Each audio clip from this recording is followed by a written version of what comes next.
खिड़की से मायके और ससुराल जाने वाली बहू। मुझे नहीं पता, मैं यहाँ पर इस कमरे में नहीं रहने वाली। मैं तो सबसे छुपकर अपने मायके चली जाऊंगी। अभी जल्दी से खिड़की से चली जाती हूँ, सबके पता चलने से पहले वापस आ जाऊंगी। प्रीति अपने कमरे की खिड़की खोलती है और उसके बाद उसमें से बाहर निकलती है। खिड़की से बाहर निकलने के बाद वहां से नजरें छुपाकर सीधा अपने सामने वाले मायके जाती है। सामने ही उसके मायके वाले घर में उसका कमरा था। उसकी खिड़की खोलने के बाद वो उस खिड़की से अपने मायके वाले घर के अंदर अपने कमरे में आ जाती है। काश फाइनली मैं आ ही गई। चलो अब मम्मी और भाभी के पास जाती हूँ।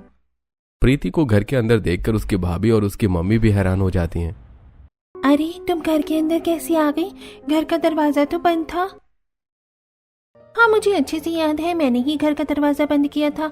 या फिर प्रीति हमसे दरवाजा खुला तो नहीं रह गया? अगर ऐसा होगा तो फिर तो घर में चोर भी आ सकता था। हाँ बिल्कुल, हमें ध्यान रखना चाहिए। इतनी बड़ी लापरवाही हमें नहीं करनी चाहिए। अरे वो दरवाजे से नहीं, अपने कमरे की खिड़की से आई है। ओह अच्छा, मैं तो बिना वजह डर रही थी, लेकिन तुम्हें इस तरह खिड़की से आने की क्या जरूरत थी? तुम बेल बजा देती, हम दरवाजा खोल देते। नहीं भाभी, मैं अपने ससुराल के कमरे की खिड़की से सबसे छुप कर आई हूँ। अरे क्यों, ऐसी क्या बात है जिसकी वजह से तुम खिड़की से यहाँ आ रही हो? कभी बाद में फुर्सत में बताऊंगी। अभी आप मुझे बताओ कि आप लोग क्या कर रहे थे। चलो बैठते हैं, और भाभी प्लीज मेरे लिए कोल्ड कॉफी बना देना। हाँ ठीक है, मैं सबके लिए बना कर लाती हूँ। उसके बाद तुम्हें बहुत कुछ बताना है। बैठो। नेहा अंदर कोल्ड कॉफी बनाने चली जाती है और उसके बाद वहां पर सभी बैठकर खूब बातें करते हैं। बातें करने के बाद प्रीति वापस अपने मायके की खिड़की से बाहर आती है और अपने ससुराल में अपने कमरे की खिड़की से घर के अंदर आ जाती है। कमरे से बाहर निकलने के बाद, अरे बहू जा, मेरे लिए एक कप चाय बना दे। अभी मेरी सहेली भी आने वाली है, तो नाश्ते की भी तैयारी कर लेना।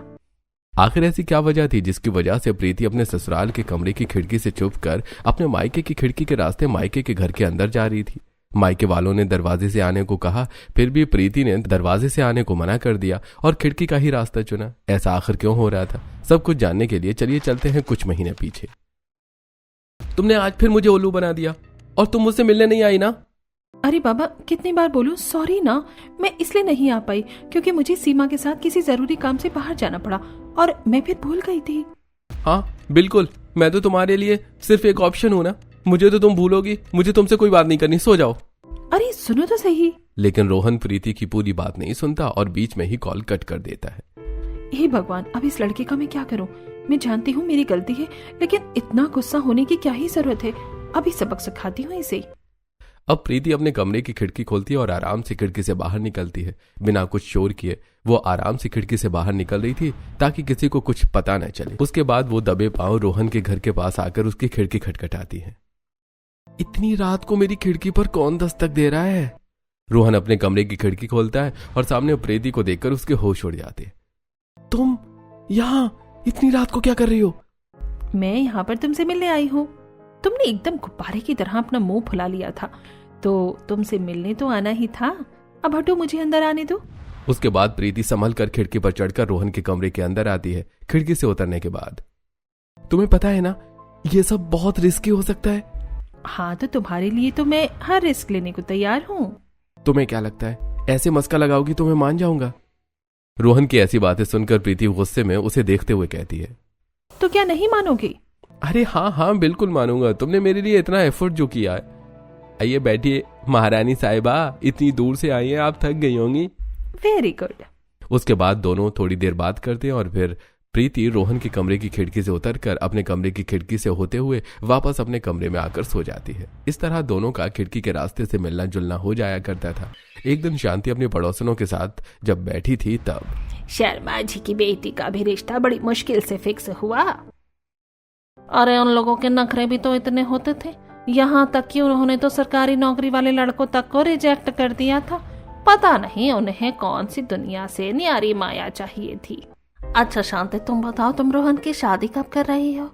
हाँ बिल्कुल, तुम्हारे बेटे ने तो वैसे भी तुम्हारे लिए पहले से ही बहू ढूंढ कर रखी है।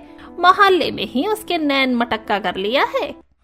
हाँ बिल्कुल बहू को मायके ले जाने और लाने की चिंता ही नहीं रहेगी। 1 मिनट के मायके पहुंच जाएगी और 1 मिनट में ससुराल वापस आ जाएगी।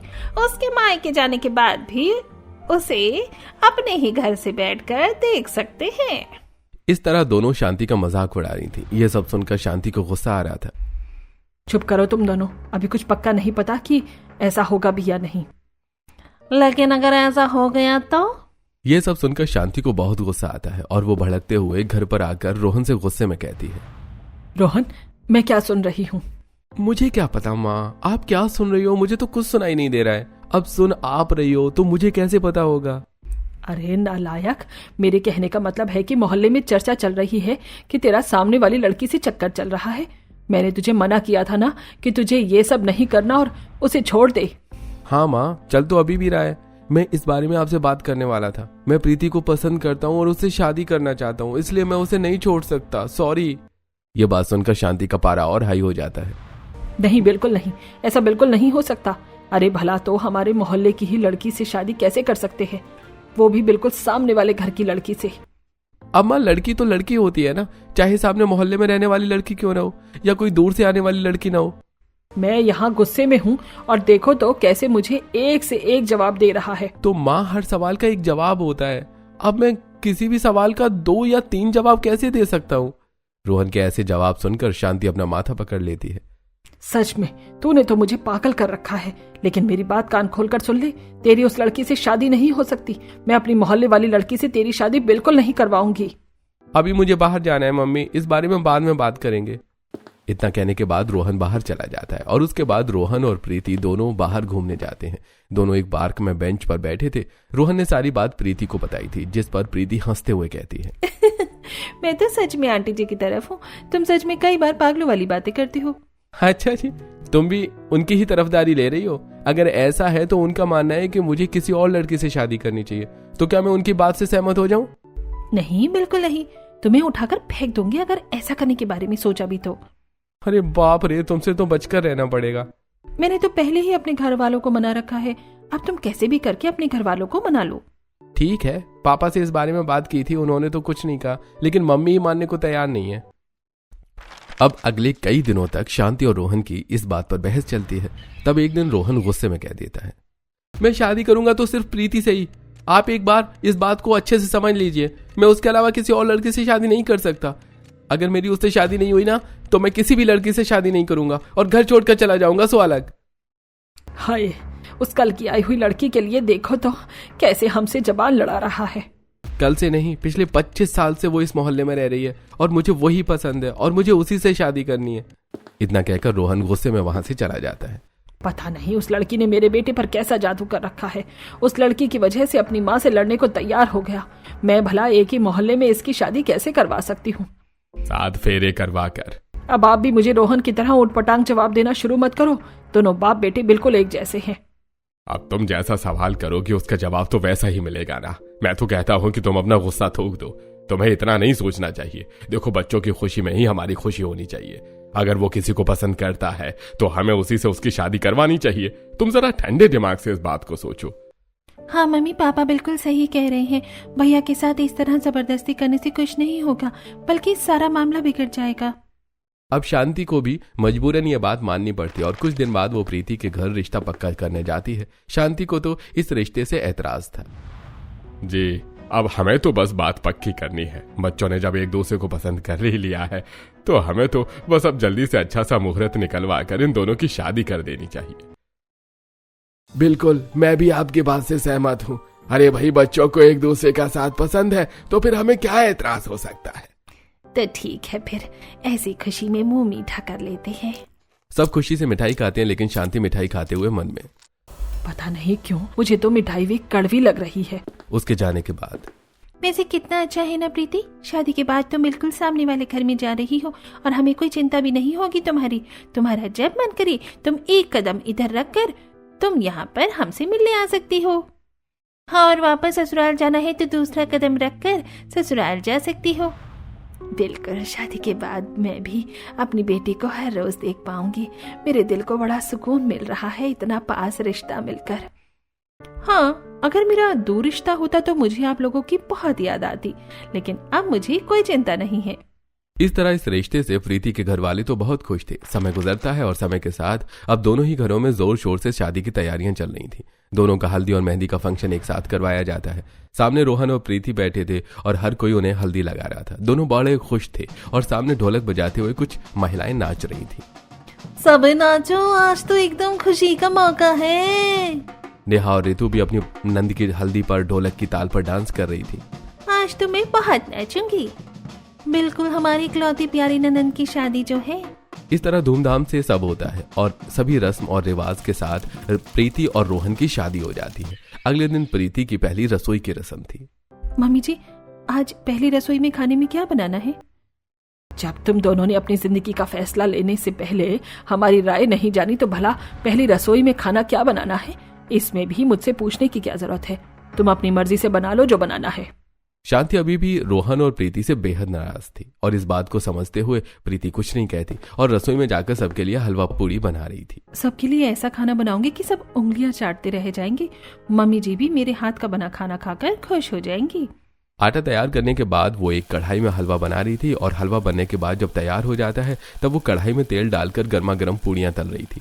खाना बनाने के बाद सभी को खाना परोसती है और सब अच्छे से खाना खा रहे थे।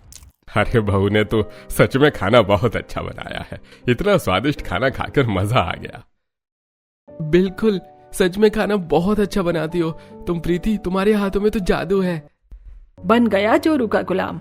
अरे तो क्या हुआ मम्मी, अपनी ही जोरू का गुलाम तो बन रहा हूँ, किसी और की जोरू का थोड़ी बन रहा हूँ। हाँ, अब तो मुझसे हर वक्त बस जुबान ही लड़ाता रहेगा। अच्छा ठीक है, सब शांत हो जाओ। खाना खाते वक्त इस तरह बातें नहीं करती, सब शांति से खाना खा लो। इसके बाद सब खाना खा लेते हैं। खाना खाकर सब अपने अपने काम पर चले जाते हैं। प्रीति भी घर का काम कर लेती है और काम खत्म करने के बाद वो अपने मायके चली जाती है। अरे मेरी बच्ची, तुम आ गई। और बताओ कैसा रहा तुम्हारे ससुराल में तुम्हारा पहला दिन? ससुराल में पहले दिन कैसा हो सकता है मम्मी? बस सुबह उठकर घर का काम खत्म करके अब आई हूँ यहाँ पर। ससुराल में जाकर तो काम करना ही पड़ता है ना। शुरू हो जाओ अब तुम भी हमारी जैसी शादीशुदा जिंदगी जीने के लिए। अब तो तुम्हारे दिन यूं ही बिजी रहेंगे। बिजी डे नंबर 1 था आज तुम्हारा। इसके बाद सभी वहां बैठकर बात करते हैं। अपने मायके में सबसे बात करने के बाद प्रीति जब अपने ससुराल वापस आती है तब उसे घर के अंदर आता हुआ देखकर शांति उससे पूछती है, तुम कहाँ चली गई थी और इस समय कहाँ से आ रही हो? कुछ नहीं मम्मी जी, बस मैं तो अपने घर पर होकर आई थी, सोचा उनसे मिल लेती हूँ। इतना कहकर प्रीति वहां से चली जाती है। और आज प्रीति का पहला दिन था, इसलिए शांति उससे तो कुछ नहीं कहती लेकिन खुद पीछे से गुस्से में बड़बड़ाती है। इस लड़की का मैं क्या करूं? मुझे जिस बात का डर था वही हो रहा है। अब ये हर रोज हर 2-2 मिनट पे अपने मायके जाएगी। इसके मायके वाले इसे अपने कब्जे में रखेंगे और उल्टी सीधी पट्टियां पड़ाएंगे। उसके बाद ये हमारे घर की सारी बात जाकर अपने मायके वालों को बताएगी और इसके मायके वाले हमारे घर की सारी बातें पूरे मोहल्ले में फैला देंगी। इसी चिंता में गिरी शांति अपनी पड़ोसों के पास बैठने जाती है। और बताओ शांति बहन, क्या चल रहा है? मोहल्ले की बेटी को बहू बनाकर कैसा लग रहा है? ऐसा कैसा लग रहा होगा? अच्छा ही लग रहा होगा, क्योंकि अब बहू हमेशा इसकी नजरों के सामने जो रहेगी। क्या तुम इसके अलावा कोई और बात नहीं कर सकती हो? कभी तो मुझे इन सब बातों पर छेड़ना बंद कर दिया करो। अरे तुम तो बेवजह चिढ़ रही हो। अच्छा चलो ठीक है, हम और कोई बात कर लेते हैं। एक तरफ शांति को ये डर सता रहा था, वहीं दूसरी तरफ प्रीति का भी कुछ अलग हाल था। चलो मेरा दोपहर का भी सारा काम खत्म हो गया, अब थोड़ी देर फिर से भाभी के पास चली जाती हूँ, खूब बातें करेंगे। प्रीति फिर शाम को अपने मायके चली जाती है, जिसे वहां देखकर नेहा और रितु हैरान होकर पूछती हैं, अरे तुम फिर से यहाँ आ गई? हाँ, तुम्हारे ससुराल वाले तुम्हें यहाँ आने से मना नहीं कर रहे? अरे भाभी, मेरे ससुराल वाले भला मुझे यहाँ आने से मना क्यों करेंगे? जब सामने ही मेरा मायका है, उन्हें अगर मेरी जरूरत होगी भी तो मुझे बुला लेंगे। कौन सा मैं बहुत दूर हूँ उनसे। तुम्हारी बात भी बिल्कुल सही है। तो ठीक है भाभी, आप जल्दी से चाय नाश्ता बना लीजिए। इस तरह शुरुआत में तो सब ठीक चल रहा था, लेकिन अब प्रीति की आदत इतनी खराब हो गई थी कि एक दिन जब वो आंगन में साफ सफाई कर रही थी तब आंगन की साफ सफाई करने के बाद वो अपने ससुराल में घर के अंदर जाने की बजाय अपने मायके चली जाती है। बेटा तुम बिल्कुल सही समय पर आई हो, चलो बैठो, मैं तुम्हें कुछ दिखाती हूँ। सुनीता बाजार से कुछ कपड़े लेकर आई थी तो वो प्रीति को कपड़े दिखाने लगती है। बताओ बेटा, इनमें से तुम्हें कौन से कपड़े ठीक लग रहे हैं? मम्मी, मुझे तो सारे ही कपड़े अच्छे लग रहे हैं। जहां एक तरफ प्रीति आराम से अपने मायके में बैठकर अपनी मम्मी से बात कर रही थी, वहीं दूसरी तरफ शांति प्रीति को पूरे घर में ढूंढ रही थी।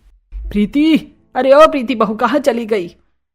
मम्मी, प्रीति भाभी तो बाहर आंगन साफ करने गई थी, शायद बाहर होंगी, मैं जाकर देखती हूँ। नहीं, कोई बात नहीं, तुम अपना काम कर लो, मैं जाकर देख लेती हूँ। लेकिन जब शांति बाहर आंगन में आकर देखती है तो हैरान हो जाती है, क्योंकि उसे प्रीति कहीं भी नजर नहीं आ रही थी। गजब बात है, बस बहू हर 2 मिनट में कहाँ गायब हो जाती है, मुझे तो समझ नहीं आता। इतना कहकर शांति घर के अंदर जाती है। जैसे ही शांति घर के अंदर गई थी, उसके पीछे पीछे प्रीति बाहर से घर के अंदर आ रही थी, जिसे देखकर। अरे बहू, तुम बाहर से कहाँ आ रही हो? अभी तो मैं तुम्हें बाहर देखकर आई थी। मम्मी जी, मैं थोड़ी देर के लिए मम्मी के पास गई थी। अब ये बात सुनकर तो शांति को बहुत गुस्सा आता है। तुमने ये क्या लगा रखा है? हमेशा हर 2-2 मिनट में अपने मायके भाग जाती हो। माना कि तुम्हारा मायका बिल्कुल सामने है, लेकिन इसका ये मतलब नहीं कि तुम हमेशा अपनी मर्जी चलाती रहोगी। तुम इस तरह दिन में बार बार मायके नहीं जा सकती, समझी? ठीक है मम्मी जी। इतना कहकर प्रीति घर के बाकी कामों में लग जाती है। अब प्रीति दिन में बार बार मायके नहीं जाती थी, लेकिन दिन में एक बार जरूर चली जाती थी। जैसे एक दिन रोहन शाम को अपने ऑफिस की कुछ इंपॉर्टेंट फाइल ढूंढ रहा था।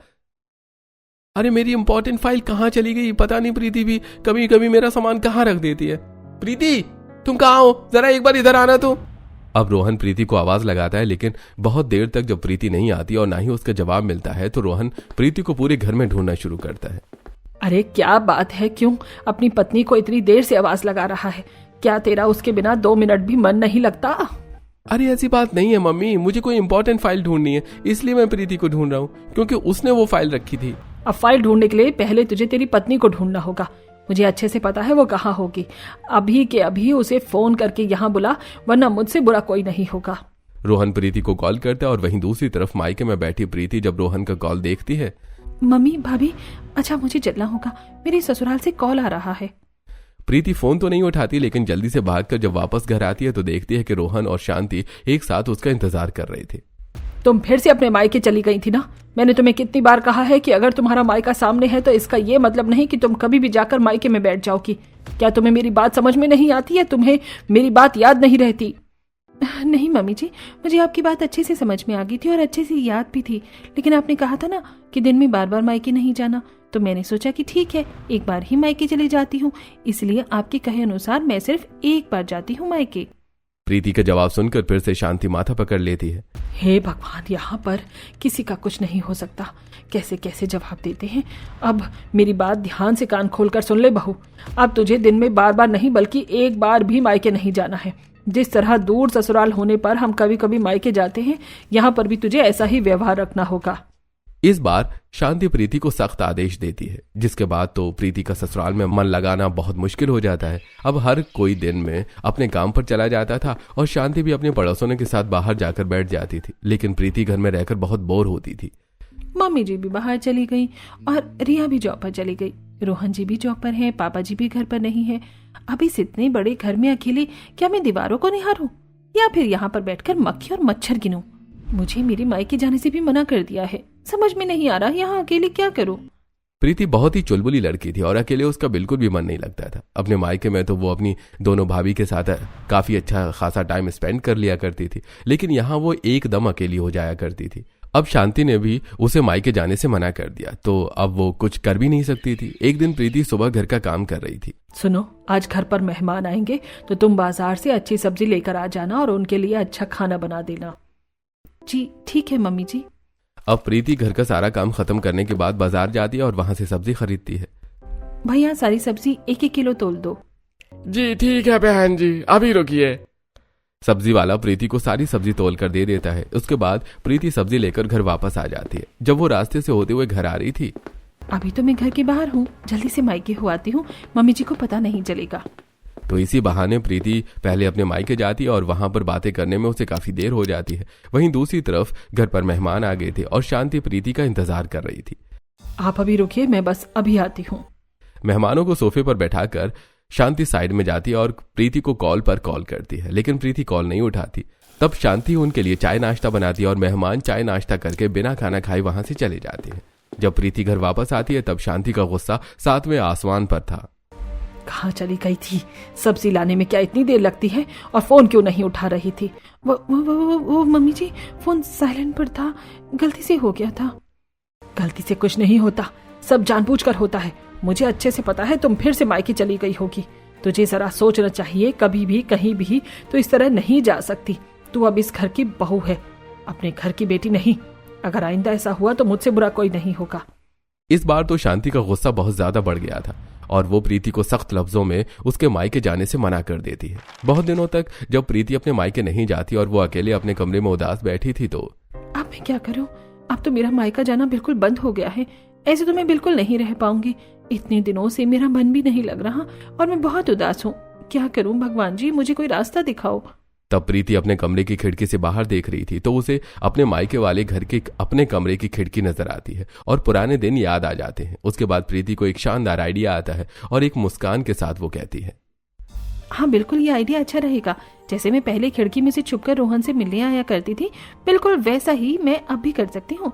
खिड़की से छुपकर मैं अपने मायके जा सकती हूँ। कमाल कर दिया प्रीति, तूने बहुत शानदार आइडिया निकाला है। मैं यहाँ पर इस कमरे में नहीं रहने वाली, सबके पता चलने से पहले ही वापस आ जाऊंगी। प्रीति अपने कमरे की खिड़की खोलती है और उसके बाद उसमें से बाहर निकलती है। खिड़की से बाहर निकलने के बाद और वहां से नजरें छुपाकर सीधा अपने सामने वाले मायके जाती है। सामने ही उसके मायके वाले घर में उसका कमरा था। उसकी खिड़की खोलने के बाद वो उस खिड़की से अपने मायके वाले घर के अंदर अपने कमरे में आ जाती है। फाइनली मैं आ गई। चलो अब मम्मी और भाभी के पास जाती हूँ। प्रीति को घर के अंदर देखकर उसकी भाभी और उसकी मम्मी भी हैरान हो जाती हैं। अरे तुम घर के अंदर कैसे आ गई? घर का दरवाजा तो बंद था। हाँ मुझे अच्छे से याद है, मैंने ही घर का दरवाजा बंद किया था। या फिर प्रीति हमसे दरवाजा खुला तो नहीं रहा क्या? अगर ऐसा होगा तो फिर तो घर में चोर भी आ सकता था। हाँ बिल्कुल, हमें ध्यान रखना चाहिए। इतनी बड़ी लापरवाही हमें नहीं करनी चाहिए। अरे वो दरवाजे से नहीं, अपने कमरे की खिड़की से आई है। उसने मुझे फोन करके कहा कि उसके कमरे की खिड़की खोल दो। ओह अच्छा, मैं तो बिना वजह डर गई थी। लेकिन तुम्हें इस तरह खिड़की से आने की क्या जरूरत थी? तुम बेल बजा देती, हम दरवाजा खोल देते। नहीं भाभी, मैं अपने ससुराल के कमरे की खिड़की से सबसे छुप कर आई हूँ। अरे क्यों, ऐसी क्या बात है जिसकी वजह से तुम खिड़की से आ रही हो? क्योंकि मेरी सास को मेरे बार बार यहाँ आने से परेशानी हो रही थी, इसीलिए उन्होंने मुझसे सख्त लफ्जों में कहा था कि मुझे हर बार मायके नहीं जाना। इसीलिए मैंने ये रास्ता चुना। अब प्रीति खिड़की से होते हुए अक्सर ही अपने ससुराल से मायके आने लगी थी। प्रीति का जब भी मन करता या जब भी उसे मौका मिलता तब वो खिड़की के जरिए मायके आ जाती थी, जिसकी वजह से उसकी दोनों भाभी को भी परेशानी हो रही थी, दोनों रसोई में खाना बनाते हुए। यार वैसे सच कहूँ, इस प्रीति ने हमें बहुत दुखी कर दिया है। हमारा तो खुद का कोई पर्सनल टाइम बचा ही नहीं। जब मन करता है आ जाती है और अपनी फरमाइश का कुछ भी बनवाने लगती है। बिल्कुल सही कहा आपने। दोपहर भी हमारा भी सोने का समय होता है, लेकिन हमें यहाँ अपने ही घर में आराम नहीं है। शादी से पहले हम कभी प्रीति से दुखी नहीं हुए, सब अच्छा था। लेकिन अब प्रीति किसी भी टाइम आकर टपक जाती है।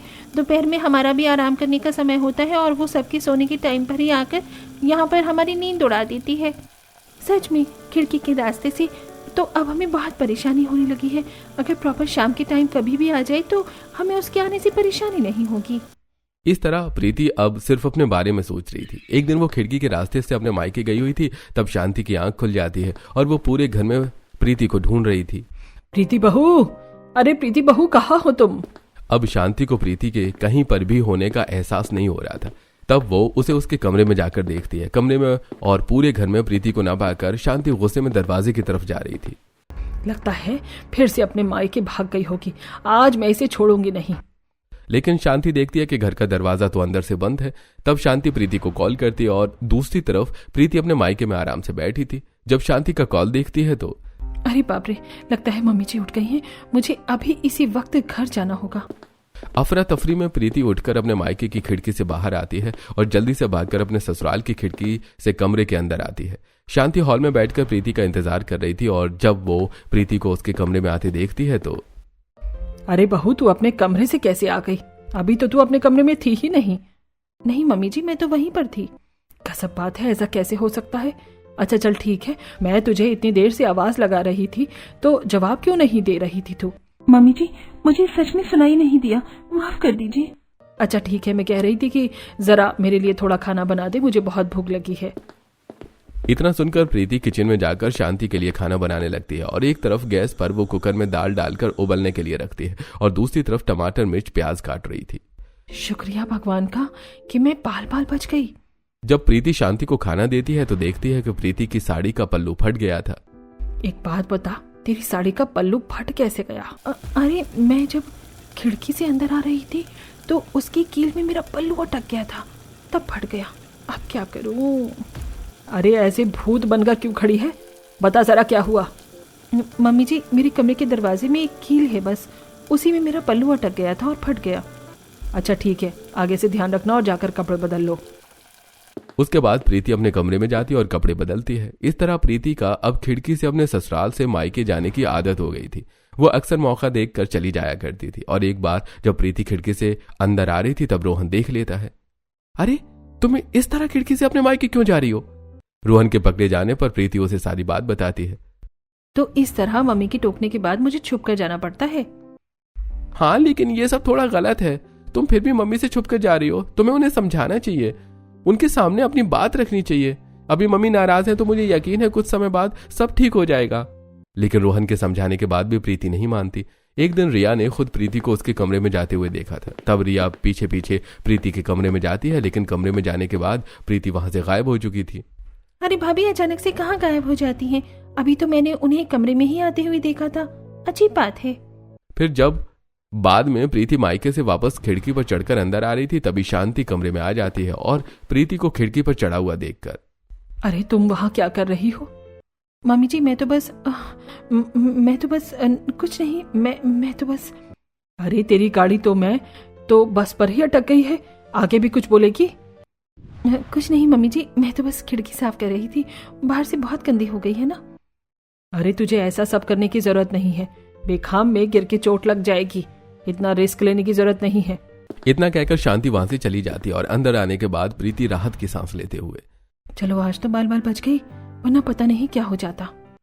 लेकिन प्रीति का खिड़की के जरिए ससुराल से मायके आना जाना रुकता नहीं है। वहीं दूसरी तरफ शांति अपनी पड़ोसन के पास गई थी। तब एक बात बता शांति, एक तो तुम मोहल्ले की ही लड़की को बहू बनाकर घर में ले आई और अब तो उसके साथ इतना बुरा बर्ताव कर रही है कि उसे घर के बाहर आने जाने क्यों नहीं देती? अरे कैसी बातें कर रही हो तुम? मैं भला उसे बाहर आने जाने क्यों नहीं दूंगी? अरे इसलिए तो वो खिड़की के रास्ते से जाती है और बाद में खिड़की के ही रास्ते से घर वापस आती है। हमने तो खुद अपने घर से देखा है उसे। मैं कुछ समझी नहीं। तब सरला और शीला शांति को सारी बात बताती हैं, जिसे सुनकर शांति को बहुत गुस्सा आता है। अगले दिन शांति रिया के साथ इसी बात का इंतजार कर रही थी कि कब प्रीति अपने कमरे में जाती है। प्रीति के कमरे में जाते ही दोनों उसके ऊपर नजर रखती हैं और देखती हैं कि वो खिड़की के रास्ते बाहर चली गई। तब दोनों कमरे के अंदर जाकर खिड़की से झांक कर देखती हैं कि प्रीति अपने मायके में खिड़की के जरिए से जा रही है। हमने इसे रंगे हाथों पकड़ लिया है। चलो अभी के अभी हम वहां चलकर इसकी पोल पट्टी खोल देते हैं। शांति रिया के साथ गुस्से में प्रीति के मायके जाती है और उसे वहां देखकर प्रीति बहुत हैरान हो जाती है। मम्मी जी आप यहाँ? हाँ मैं यहाँ, लेकिन तुम यहाँ क्या कर रही हो?